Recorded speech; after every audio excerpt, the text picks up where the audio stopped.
maka doa Anda dikabulkan. Bila Anda maafkan, surga Anda disiapkan. Ditalok dia bu. Lihat. Bila kamu disakiti, dosamu diampunkan. Disakiti no tiwa diurang, tapi sabar awak ikhlas awak menerima, dosa awak diampunkan. Bila Anda dizalimi, doa Anda dikabulkan. Doa orang terzalimi kan mustajab. Iya. Yang ketiga, bila Anda maafkan, surga Anda disiapkan. Lai saki ino atiwa di orang sampai tabi ayam matoa tapi sabar mewah. Palo dapet dia awak, doso dapet di dinya. Beko izalimi noa, ini ayo noa, ipitanah noa. Alhamdulillah. Ikhlas wak menerima wak terzalimi. Lalu wak berdoa. Doa kita dikabul.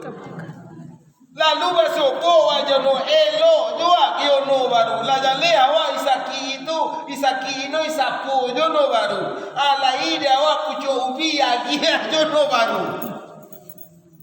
Elok awak bantu dulu awak maafkan no. Salubo di tangan ibu. Payah bu. Payah ya.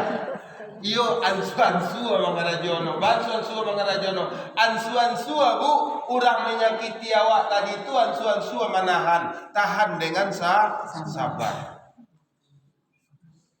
Setelah itu, kalau dizalimi awak, baca no menzalimi kok tanah awak diambil no ko awak ipa kecil no ko awak ipa gunjiang no, maka kita doa kita dikabulkan. Pasobo aja no elok jo akino baru la jale no jajo kawa elok jo baru sarugo awak kadiokan ibu lain no sarugo sarugo tu kini ya gue kalau rajin ambil sarugo kini nanti disediakan di Allah sarugo tapi mangko nyurang kawa mantu nyurang ni ku murah ambil doso mantu mencukai ucap kakak aja tapi doso cie mantun mana pe doso cie mangko nyurang kawa kakak caliatlah pe doso cie ijan di baleh lo dewa jo kecungai uncuang lo mantun nyurang kawa merah jadi